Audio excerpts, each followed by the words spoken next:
Hello students, welcome to Step Up Academy. मैं अंजलि सिंह कुशवाहा और मैं हूं आपकी बायोलॉजी ट्यूटर। आज हम स्टार्ट करेंगे क्लास 12 का चैप्टर नंबर 10 जिसका नाम है बायोटेक्नोलॉजी एंड एप्लीकेशंस। और उसमें आज हम एक न्यू एप्लीकेशन देखेंगे बायोटेक्नोलॉजी का, that is transgenic animals. Let's discuss what is the meaning of transgenic animal. These are the animals whose genome has been altered by introduction of an extra foreign gene by manipulation. Sorry, तो basically देखो क्या कर रहे हैं। Basically transgenic animals क्या होते हैं, आप किसी भी एनिमल की जीनोम में चेंजेस कर रहे हो, आप उसके जीनोम में अपने साइड से कुछ छेड़छाड़ कर रहे हो, that will be refer to as transgenic animal, क्योंकि आपने उसके जीनोम में कुछ कुछ छेड़छाड़ कर दी। अब वो उसका ओरिजिनल जीनोम नहीं रह गया है, that is now genetically engineered. आपने डीएनए आरएनए में कुछ तो भी चेंजेस ला दिए हैं। तो ऐसे जो सभी ऑर्गेनिज्म होते हैं, एनिमल्स होते हैं, वो कहलाते हैं transgenic animals. Okay, now example देखा जाए तो मोस्ट कॉमन जो होते हैं वो transgenic rat, rabbits, pigs, sheeps, cause and fishes. तो इन सभी ऑर्गेनिज्म के डीएनए में अल्टरेशंस लाके उन पर स्टडीज की जाती हैं। Now over 95% of the transgenic animals are mice. तो जैसे कि मैंने बोला, चूहे जो हैं, चूहे are the most popular transgenic animals. बिल्कुल मोस्ट पॉपुलर टाइप के, कि सबसे ज़्यादा एक्सपेरिमेंट्स जो किए जाते हैं किसी पे भी, तो वो चूहों पे किए जाते हैं। समझ में आ गया? ओके, चलो तो आगे चलते हैं। ट्रांसजेनिक एनिमल्स देख लिया, ये हमें समझ में आ गया। नाउ भाई अब हम देखते हैं कि बेनिफिट्स क्या क्या हैं ट्रांसजेनिक एनिमल्स के। तो भाई बेनिफिट्स बहुत सारे हैं, तभी तो हम उन्हें बना रहे हैं। जैसे कि सबसे पहले to study the regulation of genes on normal physiology and development. हमने कोई भी जीन उसमें इंट्रोड्यूस करी तो हम उसका क्या इफेक्ट है, वो नॉर्मल ग्रोथ को या नॉर्मल बॉडी की फिजियोलॉजी और डेवलपमेंट को किस तरीके से अफेक्ट कर रही है। कोई जीन किस तरीके से बॉडी के डेवलपमेंटरी मैकेनिज्म में या नॉर्मल फिजियोलॉजिकल मैकेनिज्म में क्या रोल प्ले करती है। तो बिल्कुल एक जो normal regulation of the gene होता है, हम उसको स्टडी कर सकते हैं। Number 1 benefit. सेकेंड, अगर हम बात करें to study the contribution of gene in the development of a disease. अगर कोई जेनेटिक डिसऑर्डर हो रहा है तो जेनेटिक डिसऑर्डर करवाने के लिए कोई सी डिजीज या कौन कौन सी डिजीज रिस्पॉन्सिबल, कौन कौन सी जीन्स रिस्पॉन्सिबल हैं। तो second, what we can do या what is the advantage of transgenic animal, that we can study that what different genes are responsible for causing any genetic defect. Genetic defect cause करने के लिए कौन कौन सी अलग अलग जीन्स जो हैं वो इन्वॉल्व हैं। ठीक है।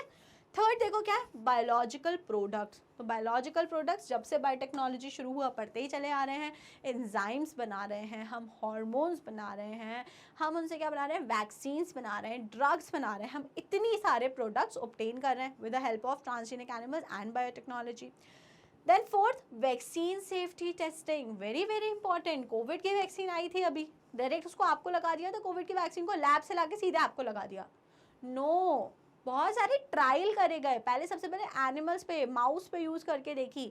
माउस पे जब उसके सारे डोजेस सेफ हुए तो फिर उन्होंने क्या करा, एक ग्रुप ऑफ पीपल जो वॉलंटियर्स थे, उस पर्टिकुलर एज ग्रुप पे टेस्ट करके देखी कि कुछ साइड इफेक्ट्स तो नहीं आ रहे हैं। अगर आ रहे हैं तो फिर उनको इरेडिकेट किया गया। इस तरीके से मतलब it was a very very long procedure.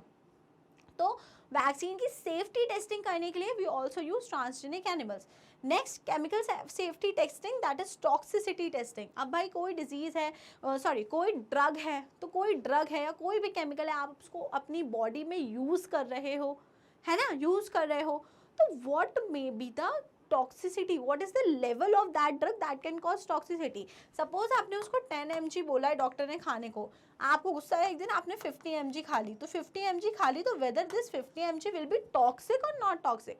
हो सकता है वो सिर्फ ओवरडोज क्रिएट करे। टॉक्सिसिटी इज डिफरेंट, कि भाई टॉक्सिसिटी होता है जहर बना देगी, मतलब नॉर्मल फंक्शनिंग के साथ में वो नेगेटिव तरीके से रिएक्ट करेगी, नेगेटिव रेगुलेशन करवा देगी सब चीज़ का। समझ में आ रही है कहानी? So these are the some advantages of transgenic animals. तो ये आपको पांचों के पांचों याद होने चाहिए। अब हम एक एक करके इनको थोड़ा थोड़ा सा डिटेल में देखते हैं। सबसे पहले to study regulation of genes on normal physiology and development. तो क्या है भाई, transgenic model help to investigate new treatment for human disease. अब भाई कोई भी नॉर्मल फिजियोलॉजी वगैरह है तो क्या दिक्कत है, कोई जीन्स जो है वो किस तरीके से हमारे मेटाबॉलिज्म को, नॉर्मल बॉडी फिजियोलॉजी को अफेक्ट कर रही है। Transgenic model for many human disease such as cancer, cystic fibrosis, rheumatoid arthritis and Alzheimer. अब इससे हो क्या रहा है कि अगर आपको ये पता है कि कोई भी जीन का नॉर्मल फंक्शनिंग क्या है, तो अगर कभी उससे हटके कुछ आपको या उससे रिलेटेड कोई डिजीज़ आपको मिलती है, तो you can develop drugs for that, you can develop cure for that. तो ट्रांसजेनिक मॉडल डेवलप किए जा चुके हैं for cancer, for cystic fibrosis, for rheumatoid arthritis, Alzheimer and etcetera etcetera. बहुत सारे डिजीज ऐसे हैं जिनके लिए ट्रांसजेनिक मॉडल्स को डेवलप किया जा रहा है या किए जा चुके हैं. तो इनको कैसे किया जा रहा है? With the help of transgenic models. Transgenic animals को यूज़ करते हैं, उन पर टेस्ट करते हैं, उसके बाद उस चीज़ का एस्टिमेशन लगाया जाता है. Now biological products. Transgenic animals are used to produce biological product by introducing gene which code for a particular product. आपको पता है अगर हमें इंसुलिन बनवाना था तो हमने इंसुलिन की जीन इंट्रोड्यूस करी थी इकोलाई में, करी थी ना. तो अगर आपको जो अपने मतलब का प्रोडक्ट बनाना रहता है, आप वो वाली जीन उठा के डाल देते हो किसी भी ऑर्गेनिज्म के अंदर और वो ऑर्गेनिज्म बेचारा वो प्रोडक्ट बनाता चला जाता है. यही तो हम कर रहे हैं पूरी बायोटेक्नोलॉजी में. तो we are able to synthesise many products of our choice. मतलब चॉइस ऐसे नहीं बोलते कि नहीं भैया ग्रीन कलर दिखाओ, ब्लू कलर, वैसा नहीं, बट काफ़ी सारे the products which will be beneficial for us, तो वो हम सिंथेसाइज करते रहते हैं. Human protein alpha 1 antitrypsin use to treat emphysema. ये जो ह्यूमन प्रोटीन होता है, this is not a, this is alpha 1 antitrypsin. तो जो ये अल्फा 1 एंटीट्रिप्सिन प्रोटीन होता है, ये जो होता है ना, नॉर्मली अगर इसकी डिफिशियंसी हो जाती है तो भाई वो क्या होता है कि वो एम्फाइसीमा हो करते हैं. लेकिन अगर किसी को एम्फाइसीमा हो गया है तो हम उसके लिए फिर यूज़ करते हैं alpha 1 antitrypsin. It is also produce with the help of transgenic animal. Products for treatment of phenyl ketonuria and cystic fibrosis. और जो phenyl ketonuria and cystic fibrosis जैसे जेनेटिक डिसऑर्डर्स हैं, इनके ट्रीटमेंट में भी सॉरी इनके ट्रीटमेंट में भी आप ट्रांसजेनिक मॉडल्स को यूज़ कर रहे हो. तो बायोलॉजिकल प्रोडक्ट्स में पहले आपको क्या देखना है कि आप अपने डिजायर्ड जीन को इंसर्ट कराते हो और अपने मर्जी के products like drugs, vaccines, enzymes, hormones आप प्रोड्यूस कराते हो. सेकंड चीज़, आप अल्फा 1 एंटीट्रिप्सिन जैसे एंजाइम को प्रोड्यूस कराते हो जो एम्फाइसीमा ट्रीट करता है. लास्टली आप सिस्टिक फाइब्रोसिस और फिनाइलकीटोनूरिया जैसे डिजीजेस को भी ट्रीट कर पा रहे हो with the help of transgenic animals. This is very very important example. 1997 रोजी फर्स्ट ट्रांसजेनिक काउ. तो उन्होंने एक काउ को ट्रांसजेनिक बनाया, मतलब कि उस काउ के जीनोम में कुछ ऑल्टरेशंस करे. तो क्या हुआ? It produce human protein enriched milk that is 2.4 ग्राम पर लीटर. तो भाई उन्होंने जो रोज़ी को उनके जो एक काऊ थी उसके जीनोम में चेंजेस करे. जीनोम में चेंजेस करने के बाद हुआ क्या? हुआ ये कि अब वो जो काऊ मिल्क प्रोड्यूस करती थी, उस काऊ से अब जो मिल्क प्रोड्यूस होता था उसमें बहुत ज़्यादा अमाउंट में प्रेजेंट होता था अल्फा लैक्ट एल्ब्यूमिन. क्या प्रेजेंट होता था उसमें? Alpha लैक्ट albumin.